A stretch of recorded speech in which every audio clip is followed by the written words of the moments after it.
Palabra Fiel presenta Un despertar en la palabra con Rosy Muñoz.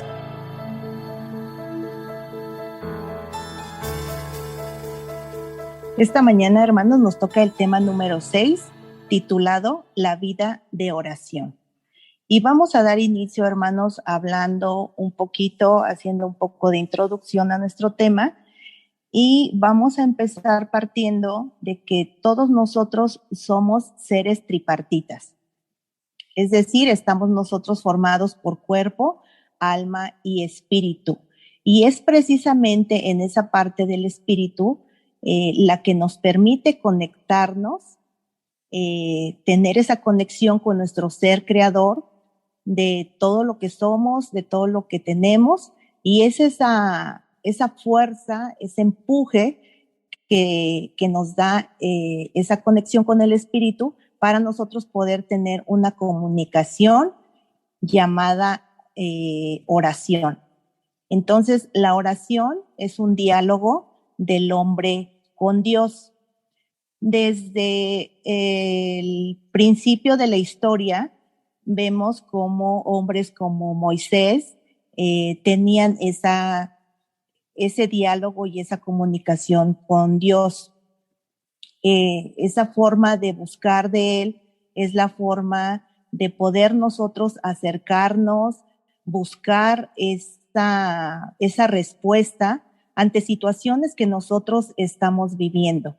Aunque en ese momento en el Antiguo Testamento aún no venía Jesús a la tierra, pero eso no impedía que Él se comunicara con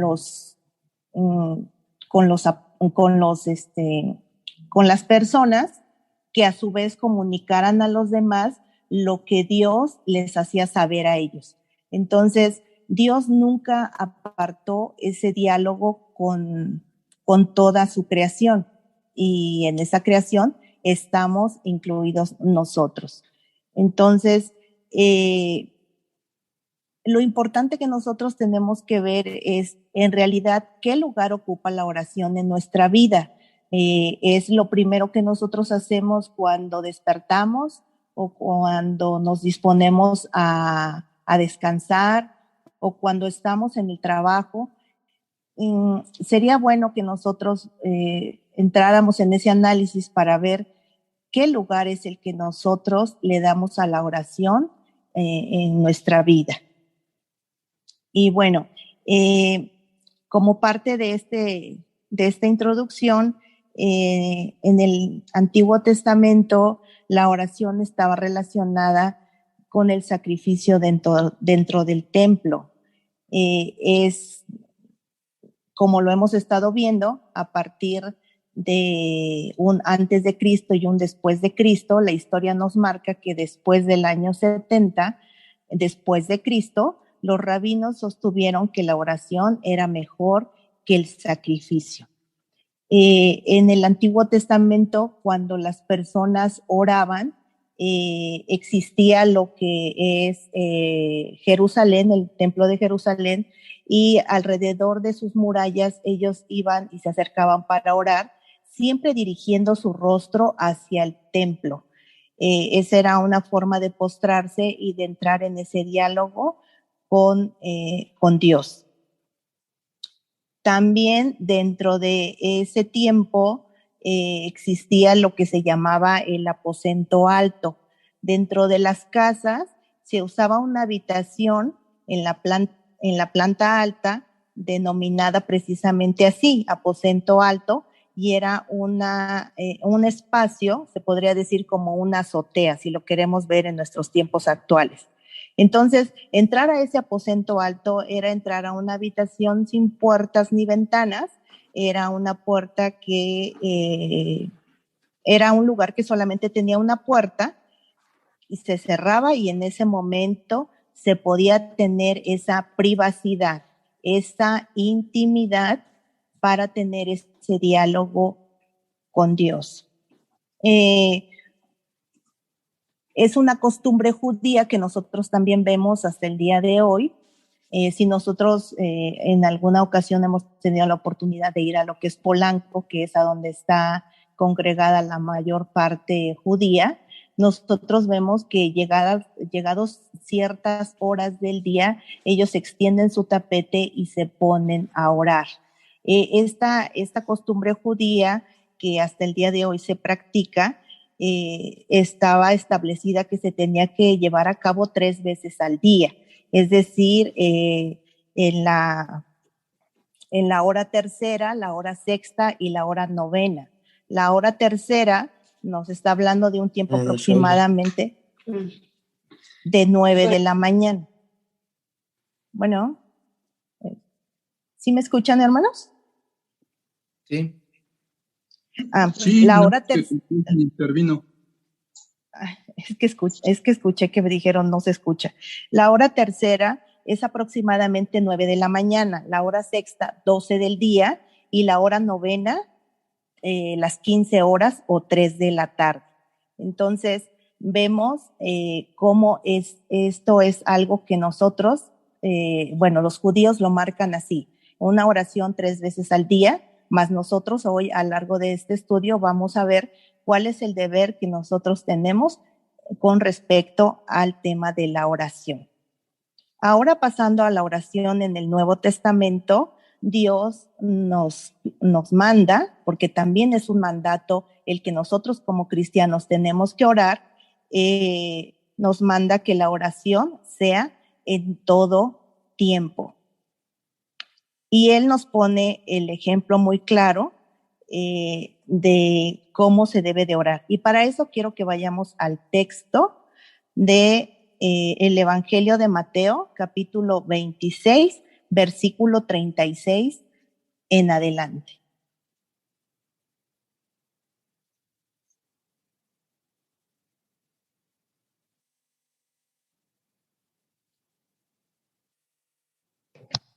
Otra vez, hermana, por favor.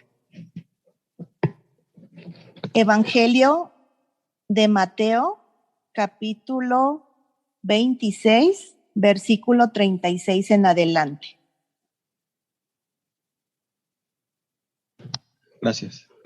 Y dice, Jesús ora en Getsemaní. Entonces llegó Jesús con ellos a un lugar que se llama Getsemaní y dijo a sus discípulos, sentaos aquí, entre tanto que yo voy allí y oro. Y tomando a Pedro y a los 2 hijos de Zebedeo, comenzó a entristecerse y angustiarse en gran manera. Entonces Jesús les dijo, mi alma está muy triste hasta la muerte. Quedaos aquí y velad conmigo. Yendo un poco adelante, se postró sobre su rostro, orando y diciendo, Padre mío, si es posible, pase de mí esta copa, pero no sea como yo quiero, sino como tú. Vino luego a sus discípulos y los halló durmiendo y dijo a Pedro, ¿así que no habéis podido velar conmigo 1 hora? Velad y orad para que no entréis en tentación. El espíritu a la verdad está dispuesto, pero la carne es débil. Otra vez fue y oró por segunda vez, diciendo, Padre mío, si no puede pasar de mí esta copa sin que yo la beba, hágase tu voluntad. Vino otra vez y los halló durmiendo, porque los ojos de ellos estaban muy cargados de sueño. En este texto que estamos viendo, vemos cómo Jesús nos da la muestra clara de que nosotros tenemos que tener esa práctica constante de orar. Como dice la palabra, la carne es débil, a veces nosotros no queremos hacerlo, queremos mejor continuar durmiendo, continuar haciendo otras cosas. Aún el afán de la vida diaria nos lleva a que nosotros, en cuanto despertamos, tenemos tantas cosas que hacer que quizás olvidamos el postrarnos y el orar. Pero el orar nos va a permitir tener precisamente ese diálogo, esa dirección, esa respuesta ante lo que nosotros tenemos que hacer. Y entonces nosotros podemos ver que dentro de la oración también vamos a ver ejecutada la voluntad explícita de parte de nuestro Dios. Entonces, hasta aquí hemos visto cómo orar es hablar con Dios, es tener una adoración con Él, reconociendo quién es Él, el lugar que Él ocupa en nuestras vidas, en todo lo que a nuestro entorno tiene que ver. Tenemos también dentro de esa oración una súplica y pedimos, pero también esperamos, no a que se haga nuestra voluntad, sino a que, como dice el texto que acabamos de ver, no es lo que nosotros querramos, es lo que la voluntad de Dios quiere para cada uno de nosotros. Entonces, esta acción de orar es precisamente eso, es un acto de continuo que tenemos que estar perseverando en ellos, en él. Al adorar, expresamos también a nuestro Dios, siempre en primer lugar la grandeza y lo que Él es para nosotros. Oramos y oramos en fe, porque nosotros no sabemos qué hay más allá, no sabemos lo que nos espera, pero nosotros oramos confiadamente al Padre y nosotros esperamos en esa fe tener una respuesta, pero volvemos a recalcar que siempre será una respuesta en base a la perfecta voluntad de nuestro Dios. Y esta fe de la que hablamos viene del griego pistis, así como se escucha pistis, con S, con doble S. Y esta palabra significa creer confiadamente y fiarnos en ella. Entonces, esta fe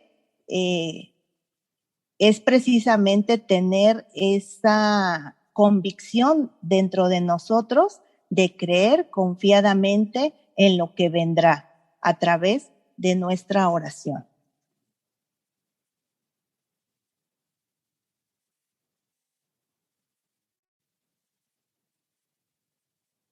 Vamos a ver ahora las partes que caracterizan a la oración y está dividida en 4 partes. La primera de ellas es que nosotros debemos de tener un lugar de oración.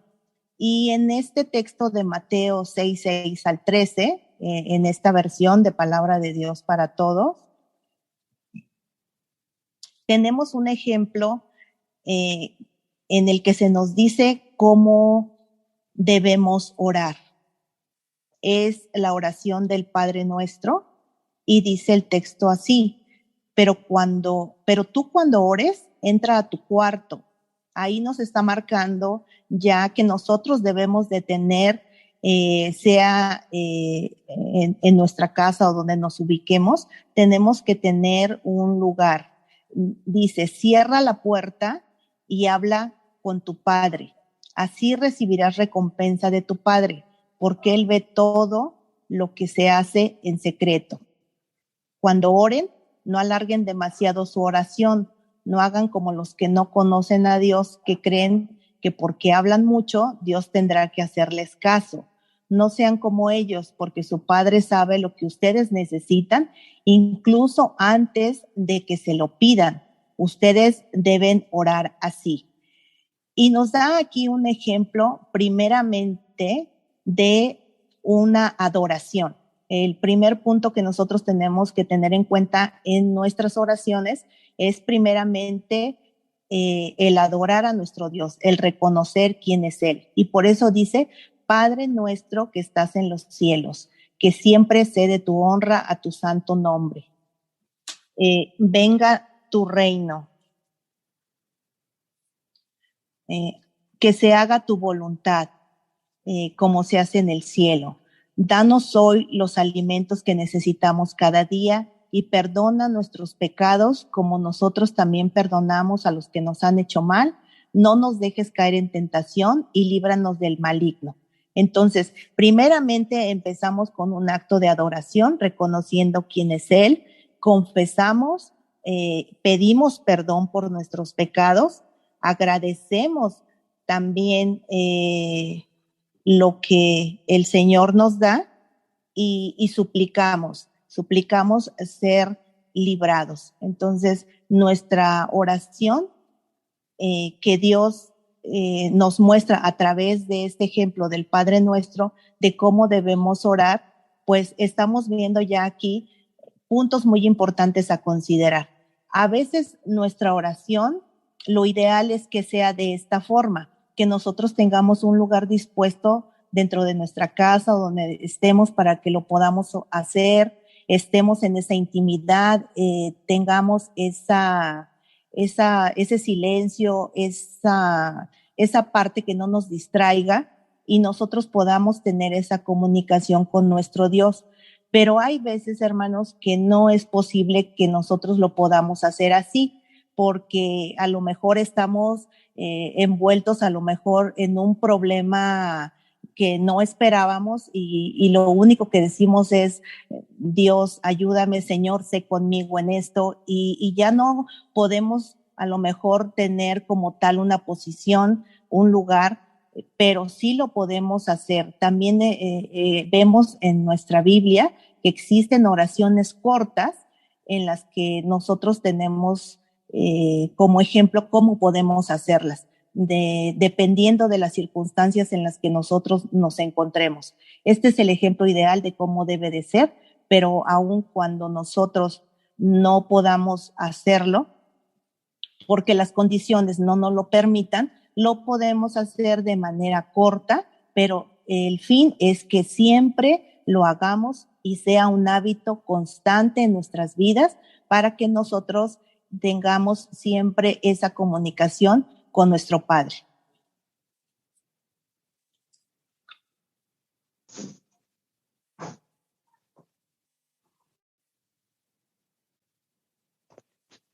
Aquí podemos ver que el propósito de la oración en línea vertical es primeramente dar la gloria a Dios. Reconocer quién es ese Dios. Esta oración es siempre para beneficio de nosotros. ¿Por qué es para beneficio de nosotros? Porque tenemos como un mandato que nosotros debemos orar por los enemigos. Son situaciones en las que nosotros a veces nos vemos envueltos. A veces puede decirse que sí tenemos algo de corresponsabilidad, pero hay veces que son causas ajenas a nosotros y tenemos enemigos gratis, ¿no? Como dicen, no los buscamos, sino que gratis no, estamos viviendo situaciones difíciles. Entonces, también la palabra de Dios nos dice que debemos orar por nuestros enemigos, que debemos orar también por nuestros gobernantes. Nosotros hoy estamos aquí y somos dirigidos, pero nosotros también pedimos a Dios que esa oración, porque esos gobernantes ejerzan lo que deberían de hacer.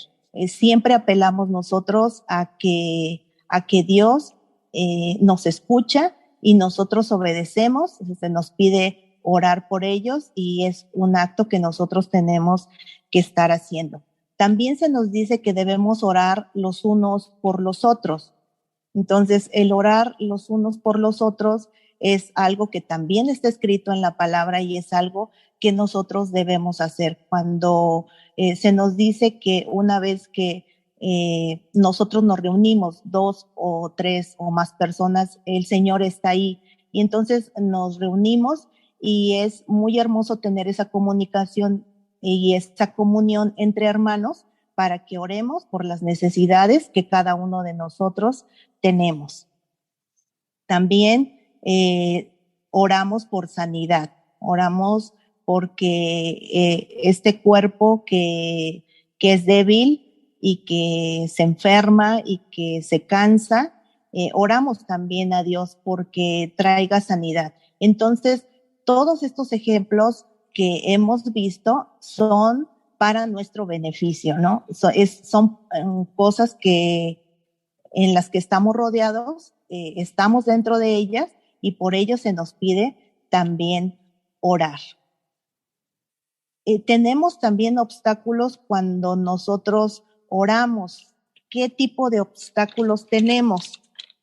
Tenemos, en primer lugar, nuestro carácter, porque el carácter muchas veces nos lleva a querer hacer las cosas en nuestras propias fuerzas y dejar al último el tomar en cuenta que Dios es lo que debe de ocupar el primer lugar en nuestra vida. Pensamos que nosotros somos capaces de hacer y deshacer y nuestro carácter muchas veces es impulsivo y nos dejamos llevar por lo que nosotros creemos y no lo hacemos primeramente orando a Dios.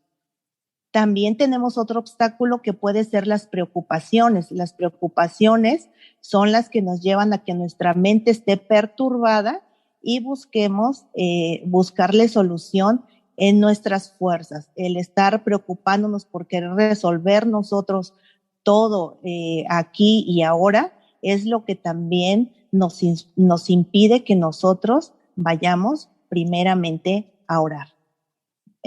Otro obstáculo también es el tiempo.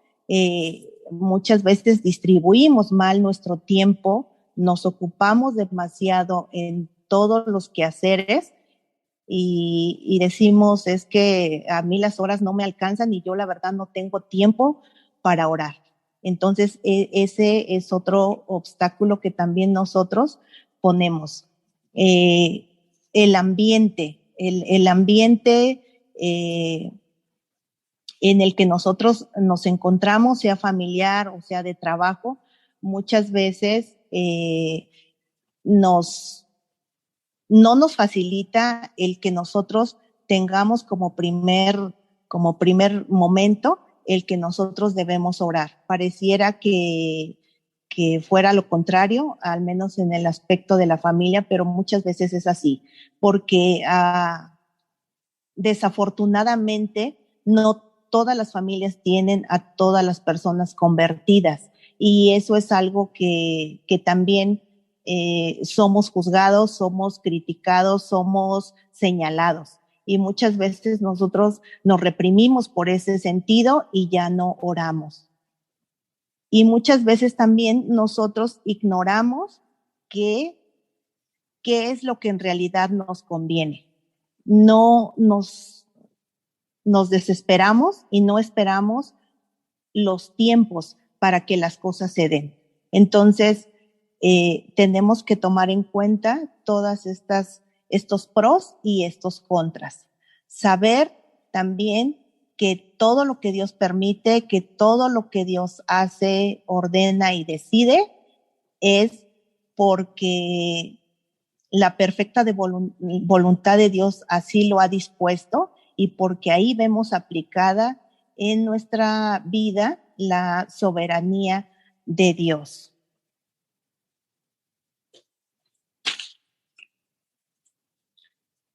Es importante entender qué es esta soberanía de Dios ante cualquier oración. Y dice la palabra en primera de Juan 5:14.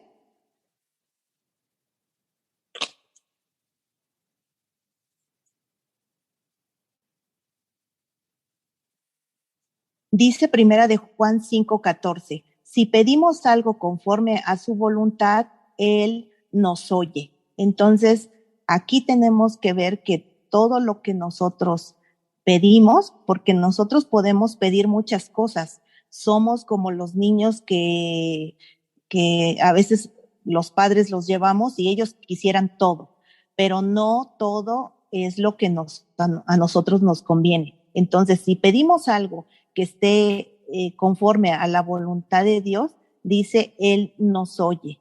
El destino humano no decide la voluntad del hombre, sino la voluntad de Dios. Y en ello está implícito también que nosotros a estas alturas, como hijos de Dios, debemos de tener ya en nuestras vidas el haber nacido de nuevo. Recordemos cuando vimos el tema del nuevo nacimiento, que es esa semilla que queda plantada en nosotros y hoy nosotros vamos a dar fruto conforme a lo que se nos ha sido dado. Entonces, cuando nosotros también nacemos de nuevo y entendemos que no es lo que nosotros pidamos, es conforme a la voluntad de Dios, entonces vamos a poder entender los tiempos de nuestras oraciones.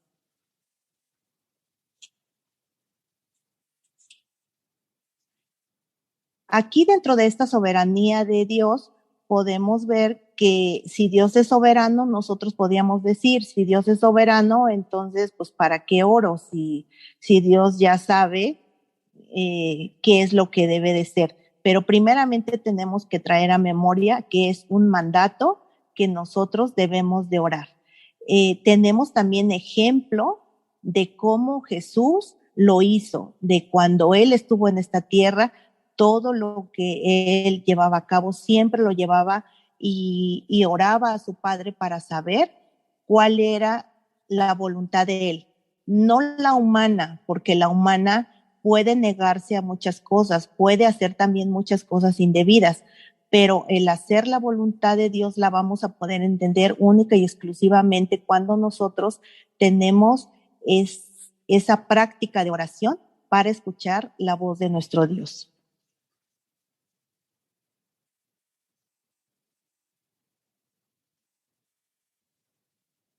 Dentro de la práctica de la oración existe este acróstico. La palabra que está a la izquierda, la palabra acas, son elementos que se nos marcan que debemos de tener incluidos siempre en nuestro modelo de oración.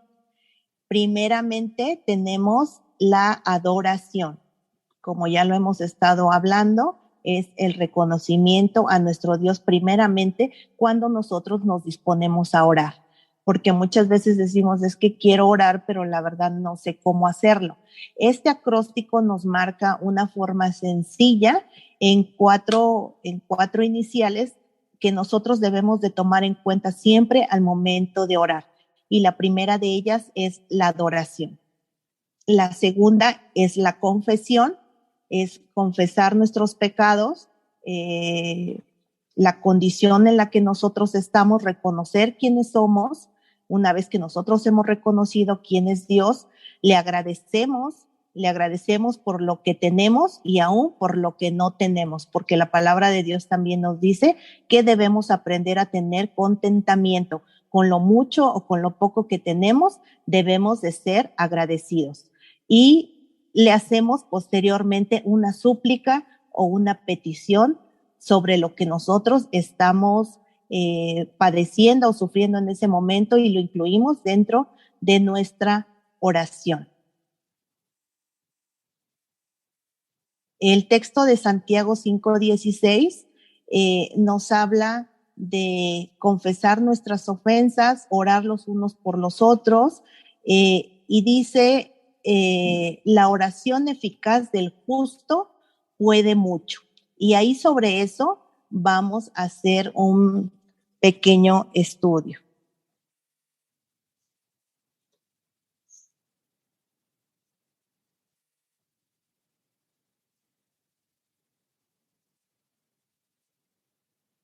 Dentro de esa oración eficaz, dice aquí, se necesita que dé la gloria a Dios, un corazón sumiso y un corazón obediente.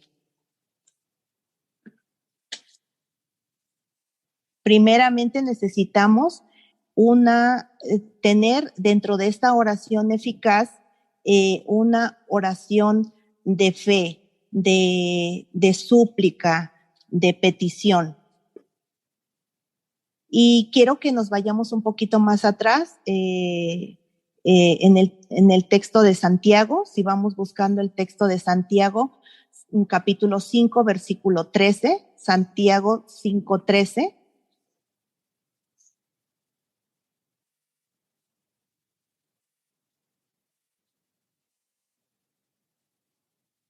Y dice la palabra así. Empezamos con una pregunta. Dice, ¿está alguno entre vosotros afligido? Y aquí vemos cómo los cristianos también sufrimos de aflicción. Pero dice, ¿está alguno entre vosotros afligido? Haga oración. ¿Está alguno alegre? Aquí nos marca la otra postura. Aquí ya no estamos afligidos, aquí estamos alegres. Dice, entonces, cante alabanzas. El versículo 14, ¿está alguno enfermo entre vosotros? El estar enfermo es una posición física en el que nuestro cuerpo se encuentra débil. Y dice, llame a los ancianos de la iglesia. El llamar a los ancianos de la iglesia no nos marca, la palabra anciano no quiere decir un símbolo de edad, sino personas que están a cargo de liderazgo dentro de nuestra congregación. Es a las personas a las que les hacemos saber nuestra situación para que en oración nos lleven en un momento de enfermedad.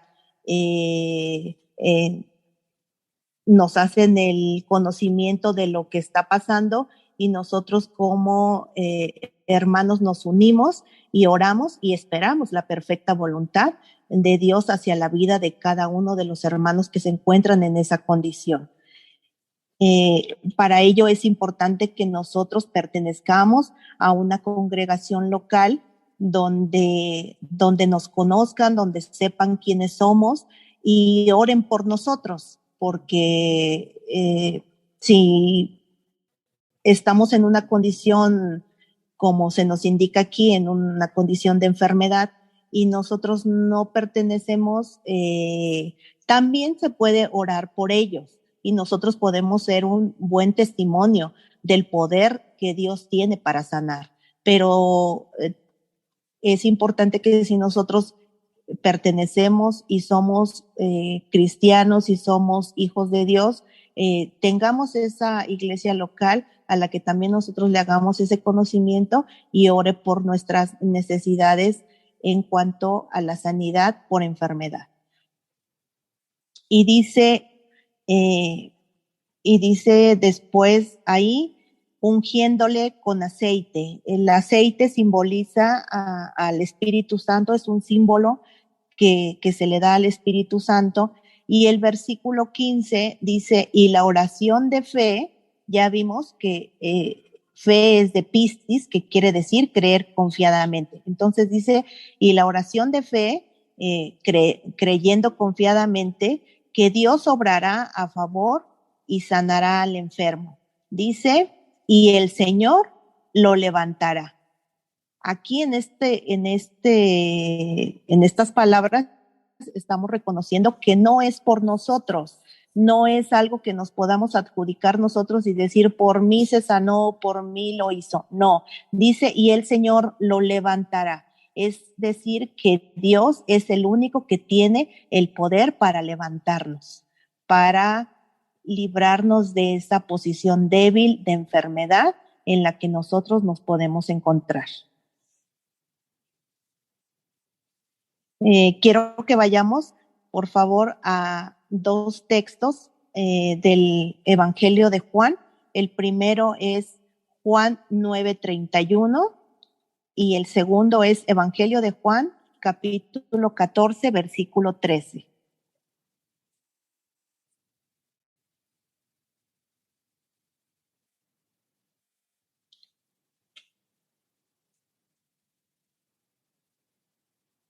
Dice Juan capítulo 9, versículo 31.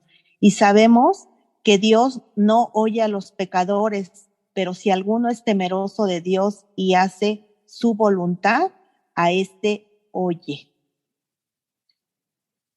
Y Juan 14:13 dice, y todo lo que pidierais al Padre en mi nombre lo haré, para que el Padre sea glorificado en el Hijo. En el primer texto de Juan 9:31, dice que Dios no oye a los pecadores, pero si alguno es temeroso de Dios y hace su voluntad, a este oye. Entonces nosotros también tenemos que tener ese reconocimiento, esa parte de cuando nosotros nos encontramos en pecado. Sabemos que el pecado es un acto de continuo, pero es también de continuo reconocer y ir a nuestro Dios y pedir perdón por esa condición en la que nosotros estamos. y la palabra nos dice que una vez que Dios nos ha perdonado, nosotros debemos de haber tenido esa reconciliación a través del perdón, nosotros debemos de tener una postura para no volver a hacerlo. Entonces, cuando nosotros estamos así, dice que nosotros nos convertimos en hombres temerosos y hace la voluntad Dios y escucha nuestra oración. Aquí también tenemos que entender algo muy importante y la pregunta sería, ¿contesta Dios todas las oraciones? La respuesta podría ser que sí, aunque a veces la respuesta sea un no. ¿Sí? Dios sí responde todas las oraciones, pero a veces es con un no. No es el momento, no es su voluntad, no es el tiempo, no es la condición en la que nosotros nos encontremos para que Dios la responda. Pero eso no quiere decir que Dios no nos escuche y que en su tiempo hará siempre lo mejor para nosotros, porque Él es un Dios soberano y en esa soberanía se aplica precisamente esto, el que la conteste o el que no la conteste, es de nosotros el entender que esa soberana voluntad de Dios siempre se aplicará conforme a lo que Él decida.